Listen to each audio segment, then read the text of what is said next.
Welcome to study politics. आज हम बात करेंगे sociological school of jurisprudence in law कि sociological school of jurisprudence in law basically क्या चीज़ है। तो सबसे पहले हम अपना कंसेप्ट क्लियर करेंगे कि व्हाट इज़ लॉ। ठीक है, इसको हम इन शॉर्ट देखेंगे। इसके बाद असल चीज़ sociological school of jurisprudence in law ये क्या होता है, ठीक है, इसको हम देखेंगे। तो आज हम ये सारी चीज़ें देखेंगे और इस बात को क्लियर करेंगे कि sociological school of jurisprudence basically क्या चीज़ है, किस पर्सपेक्टिव से ये लॉ को देखता है या डिस्क्राइब करता है। तो आइए इसको शुरू करते हैं। तो सबसे पहले हम देखते हैं व्हाट इज़ लॉ, कि लॉ क्या होता है।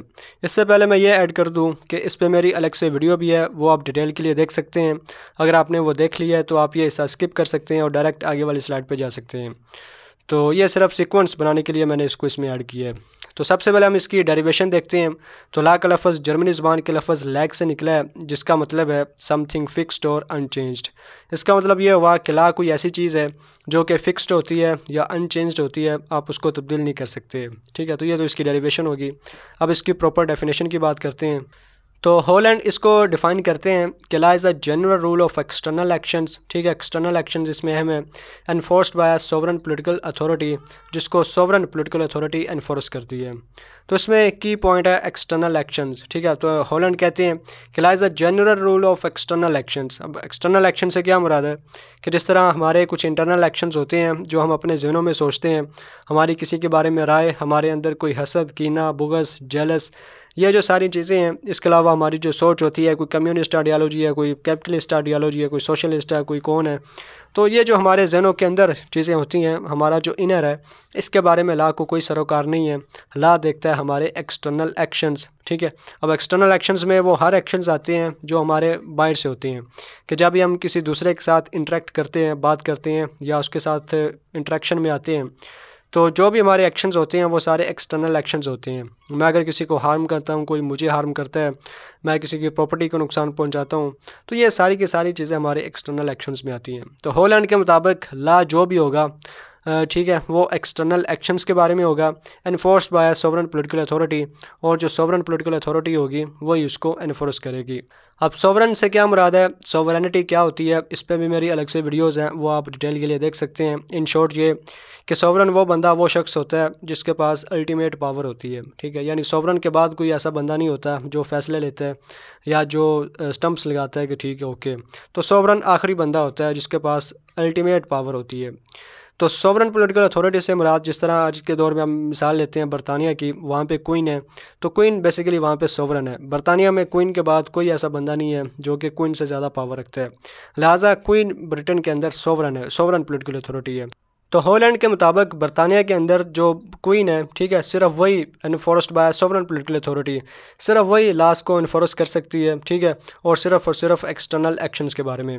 आज के दौर में जो सोवरन पॉलिटिकल अथॉरिटी है वो बेसिकली स्टेट है। जिस तरह हम स्टेट के अगर करैक्टरिस्टिक्स पढ़ें तो वो 4 होती हैं, जिसमें पॉपुलेशन आता है, टेरिटरी आता है, गवर्नमेंट और सबसे आखिर में सोवरेनिटी। लिहाजा आज के दौर में जो लॉ एनफोर्स करता है या लॉ जो फार्मूलेट करता है वो बेसिकली स्टेट है, जो कि एक सोवरन पॉलिटिकल अथॉरिटी है। तो मुख्तसर ये कि लॉ सिर्फ और सिर्फ एक्सटर्नल एक्शंस के बारे में है और सोवरन पॉलिटिकल अथॉरिटी ही उसको एनफोर्स कर सकती है। तो ये है हॉलैंड जो इस तरह से लॉ को देखते हैं। इसके बाद हम देखते हैं कि सैलमन क्या कहते हैं। तो इनके मुताबिक law is the body of principles recognised and applied by state in the administration of justice.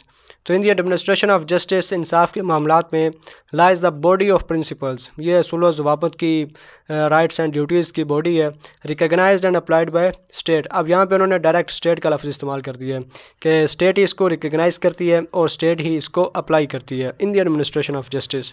तो सबसे की पॉइंट इसमें यही है कि आज के दौर में जो स्टेट होती है वही बेसिकली लॉस को बनाती है। स्टेट इस बात को आइडेंटिफाई करती है कि व्हाट इज़ लॉ।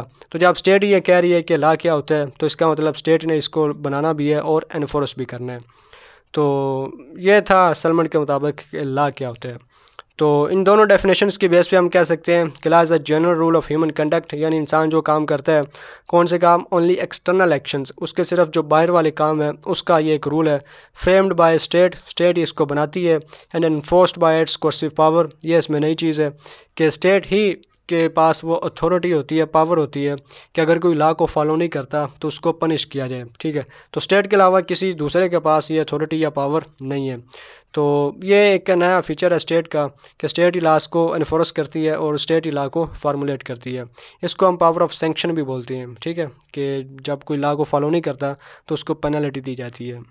तो ये था, हमने ज़रा जल्दी में और डिटेल में देखा कि व्हाट इज़ लॉ, लॉ क्या होता है। तो अब हम आगे देखते हैं कि sociological school of jurisprudence in law ये लॉ को बेसिकली किस तरह से, किस जाविये से देखते हैं। तो आइए इसको देखते हैं। तो सोशियोलॉजिकल स्कूल में जो इसके मेन एक्सपोनेंट हैं वो डुगेट हैं, कराबे हैं और लस्की हैं। तो डुगेट क्या कहते हैं कि man lives in a society in which alone his needs and desires can be fulfilled. इससे पहले मैं एक चीज़ और ऐड कर दूं जो मैंने शुरू में करनी थी कि ये जो सोशियोलॉजिकल स्कूल है और इसके पीछे जो हिस्टोरिकल स्कूल ऑफ जूरिस्प्रूडेंस है, ये दोनों को समझने के लिए लाजमी है कि आप जो एनालिटिकल स्कूल है, एनालिटिकल स्कूल और positivist school of jurisprudence in law, उसको आप समझें। क्योंकि हिस्टोरिकल स्कूल और सोशियोलॉजिकल स्कूल आप ये कह लें कि वो एक तरह से क्रिटिसाइज़ करते हैं एनालिटिकल स्कूल और पॉजिटिविस्ट स्कूल को। लिहाजा सोशियोलॉजिकल को और हिस्टोरिकल को समझने के लिए आपके लिए लाजमी है कि आप एनालिटिकल या पॉजिटिविस्ट को लाजमी समझें। तो अब इसको देखते हैं कि इनके मुताबिक man lives in a society, ठीक है, in which alone his needs and desires can be fulfilled. अब ये आसान सी बात है कि जिस तरह मैं हूँ या आप हैं, तो हम किसी ना किसी सोसाइटी में, माशरे में रहते हैं और माशरे में रह कर ही हमारी ज़रूरियात पूरी होनी है। मिसाल के तौर पर अगर आपको मैं मार्स पे छोड़ आऊँ तो मार्स पे आप अकेले होंगे, कोई आपके साथ ना दोस्त ना फैमिली ना कुछ, अकेले ही होंगे। तो वहाँ पे आप क्या करेंगे? कुछ भी नहीं करेंगे। ना वहाँ पे आप दौलत इकट्ठी करेंगे, ना आप पढ़ेंगे, ना कुछ, ना इस तरह की करेंगे तो किसके लिए करेंगे। लिहाजा यहाँ पे हम चूँकि माशरे में रहते हैं, सोसाइटी में रहते हैं, तो अगर हमारी जो ज़रूरियात है, हम दौलत इकट्ठी करना चाहते हैं, हम पढ़ना चाहते हैं, जो भी हम करना चाहते हैं, तो वो हमें अंडरस्टूड सी बात है, पता है कि वो इसी माशरे के अंदर, इसी सोसाइटी के अंदर रह कर ही पूरी होनी है। अब ये इनका बेसिक्स है, यानी ये यहाँ पे सोशियोलॉजिकल स्कूल वाले बेस बना रहे हैं अपने आर्गूमेंट की। अब आगे वो कहते हैं कि society is based on social rules without which peace can not be achieved या without which his interest and desires can not be achieved. तो जो सोसाइटी होती है वो किसी ना किसी सोशल रूल्स पर मुश्तमिल होती है। जैसे कि मैं अगर बाहर जाता हूँ किसी दुकान पे, वहाँ से सामान लेता हूँ तो किसी ना किसी रूल के तहत मैं ले रहा हूँ। सिमिलरली मैं किसी से मिलता हूँ, वहाँ से मैंने उसके साथ ट्रेड करनी है या जो भी करना है, तो किसी ना किसी रूल्स के तहत। सिमिलरली मेरा जो मज़हब है, मेरी जो कस्टम्स है, मेरी जो ट्रेडिशंस हैं, ठीक है, जिस माशरे में मैं रहता हूँ उसका जो कल्चर है, तो उसके कुछ ना कुछ रूल्स हैं, कुछ ना कुछ असूल कवायद हैं जिनको मैंने फॉलो करना है। तो society is based on social rules. अब अगर ये रूल्स ना हो किसी भी माशरे के अंदर, तो ज़ाहिर सी बात है माइट इज़ राइट, इसकी पॉलिसी होगी कि जिसके पास पावर होगी, जिसके पास फोर्स होगी, वो अपनी बात मनवा लेगा और जो दूसरा है वो अपनी बात नहीं मनवा सकेगा। लिहाजा ये जो सोशल रूल्स हैं ये बड़े ज़रूरी होते हैं एक नज़्म व ज़ब्त, एक इक्विलिब्रियम कायम करने के लिए। अब आगे वो क्या कहते हैं कि every individual observe these rules. हर जो इंडिविजुअल है वो इन असूलों पर अमल करता है। क्यों? क्योंकि उसका एक तो सेल्फ़ इंटरेस्ट है और दूसरा ये है कि उसका एक्सपीरियंस है। अब सेल्फ़ इंटरेस्ट से क्या मुराद है कि हर इंडिविजुअल ये जानता है कि ये उसके इंटरेस्ट में है, ठीक है, ये उसके मुफाद में है कि वो इन रूल्स को फॉलो करे। ज़ाहिर सी बात है अगर वो इन रूल्स को फॉलो नहीं करेगा तो उसका कभी भी फ़ायदा नहीं हो सकता। अब फ़र्ज़ करें मैं अगर कहीं बाहर जाता हूँ मार्केट में और वहाँ पर मैं जाकर चोरी कर लूँ, तो ज़ाहिर बात है मेरे ये इंटरेस्ट में तो नहीं होगा। लेकिन जो सोशल रूल्स हैं कि मैं फ़र्ज़ करें कोई पैसा कमाना चाहता हूँ तो मैं अपनी दुकान कायम करूँ या मैं अपना बिज़नेस कायम करूँ और एक रूल्स के मुताबिक उसको डेवलप करूं, तो उसका मुझे फ़ायदा होगा। तो इसी तरह ये कहते हैं कि ये जो रूल्स बने हुए हैं इनको लोग इसलिए फ़ॉलो करते हैं क्योंकि वो जानते हैं कि ये उनके मुफाद में है कि वो इन रूल्स को फ़ॉलो करें। अगर वो इन रूल्स को फ़ॉलो नहीं करेंगे तो जिस तरह ऊपर मैंने बात की कि माइट इज़ राइट, इसका असूल पैदा हो सकता है, माशरे में अनार्की आ सकती है, इंतशार पैदा हो सकता है, क्योस पैदा हो सकता है। इसके अलावा उसका एक्सपीरियंस बताता है, ये बड़ी अहम बात है। अब इससे क्या मुराद है कि इंसान जो होते हैं, आप अपनी मिसाल ले लें, मैं अपनी मिसाल ले लूँ कि हम बचपन से बड़े हो रहे हैं, ठीक है, तो हमारा कुछ ना कुछ एक्सपीरियंस्ड हैं जो हमें चीज़ें कुछ बताते हैं कि जिस तरह हमारा एक्सपीरियंस हमें बताता है कि अगर हम चीज़ों को रूल्स के मुताबिक करें, कुछ असूल कवायद के मुताबिक करें तो उसका ही हमें फ़ायदा होना है, ठीक है। इसके अलावा हमारा एक्सपीरियंस हमें बताता है कि हमने इसी माशरे के अंदर रह कर ही चीज़ों को पूरा करना है। कोई हमारे एक्सपीरियंस ने हमें यह तो नहीं बताया कि हम यहाँ से मार्स पे चले जाएँ या मून पे चले जाएँ और वहाँ पर हमारे मकासद अच्छी तरह से अचीव होंगे।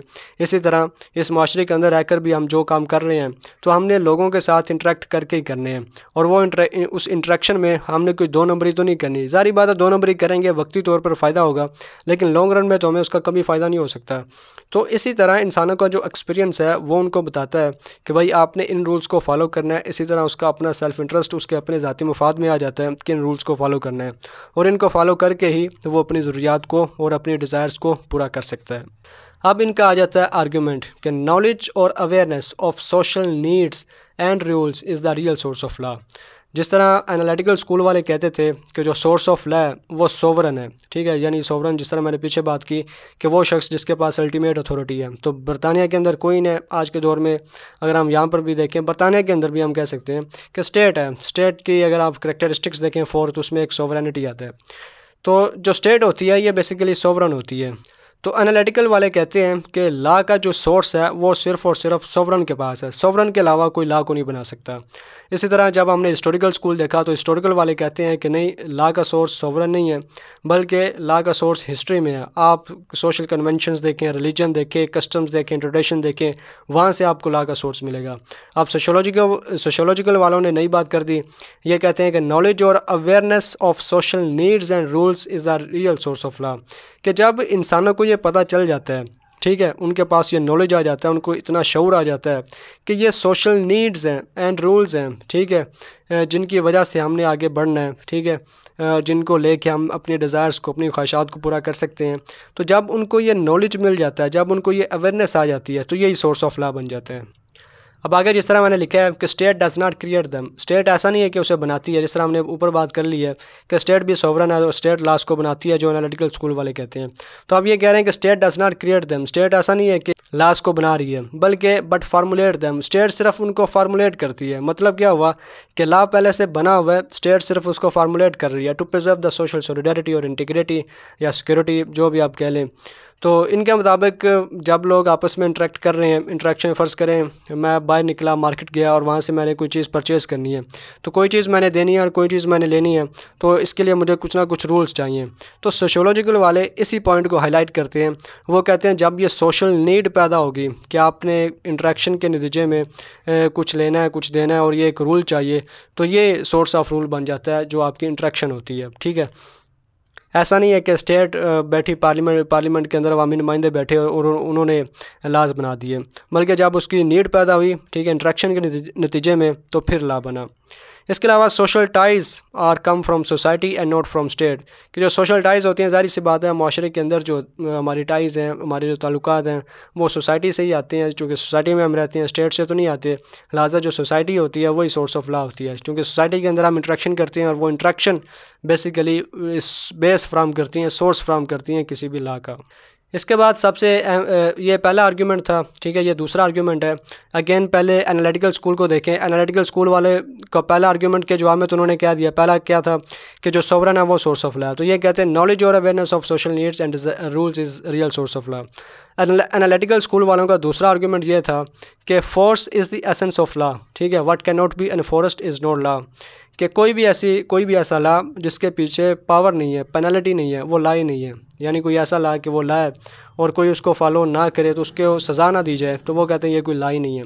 इसके अलावा एनालिटिकल वाले कहते हैं कि लॉ कंपेल्स ओबीडियंस, कि लॉ ऐसा होता है जो कंपेल करता है दूसरे बंदे को कि वो उसे ओबे करे। अगर कोई ऐसी चीज़ लॉ के अंदर नहीं है तो वो फिर लॉ ही नहीं है, यानी वो बड़ा रिजिड किस्म की वो बात करते हैं।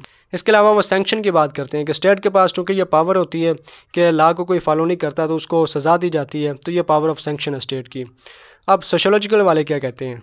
सोशियोलॉजिकल वाले कहते हैं कि भाई आप ये जो सैंक्शन की बात कर रहे हैं, ये जो फोर्स ऑफ स्टेट की बात कर रहे हैं कि स्टेट उसको सज़ाएं देती हैं जो लॉ को फॉलो नहीं करता, या इस तरह की बातें, तो ये इस तरह की बातें नहीं हैं। बट साइकोलॉजिकल अवेयरनेस, लेकिन ये एक नफ्सियाती अमल है, नफ्सियाती शऊर है। क्या कि लोग लॉ को इसलिए फ़ॉलो करते हैं क्योंकि उनकी साइकोलॉजी में, उनकी नफ्सियात में ये बात है कि हम लॉ को इसलिए फ़ॉलो कर रहे हैं क्योंकि इससे हमें सोशल अप्रूवल मिलेगी, ठीक है। चूँकि हम माशरे में रहते हैं तो दूसरे लोग उसको अप्रूव कर रहे हैं, और लॉ को फॉलो ना करने से दूर इसलिए लोग रहते हैं क्योंकि उनको पता है कि ऐसा करने से हमें सोशल डिसअप्रूवल मिलेगी। यानी अगर हम किसी लॉ को फॉलो नहीं करते तो जो दूसरी सोसाइटी है, ठीक है, जो लोग माशरे में जिसमें हम रह रहे हैं, वहाँ से हमें डिसअप्रूवल मिलेगी। दूसरे लफ्ज़ों में हमारी ज़ुबान में आप कह लें कि लोग क्या कहेंगे। तो ये सोशियोलॉजिकल वाले कहते हैं कि जो सैंक्शन है ये ऐसा नहीं है कि स्टेट कोई फोर्स पीछे से है वो सज़ाएं दे रही हैं या ये चीज़ें, बल्कि सोशियोलॉजिकल ये साइकोलॉजिकल अवेयरनेस है कि सोशल अप्रूवल या डिसअप्रूवल आपको मिलेगी। तो जो सोशल डिसअप्रूवल है वही बेसिकली आपके लिए पेनल्टी है, वही आपकी सैंक्शन है, ठीक है। और सोशल अप्रूवल तो वो तो आप फॉलो कर रहे हैं फिर लॉ को। तो ये था basically sociological school of jurisprudence in law. इसके अलावा जैसे मैंने पहले बात की कि एनालिटिकल स्कूल या पॉजिटिविस्ट और हिस्टोरिकल स्कूल के बारे में अगर आप जानना चाहते हैं, लॉ के बारे में मज़ीद जानना चाहते हैं, तो इन सब पे मेरी अलग से वीडियोज़ हैं, डिटेल के लिए आप वो देख सकते हैं। आज के वीडियो में इतना ही। वीडियो देखने का शुक्रिया।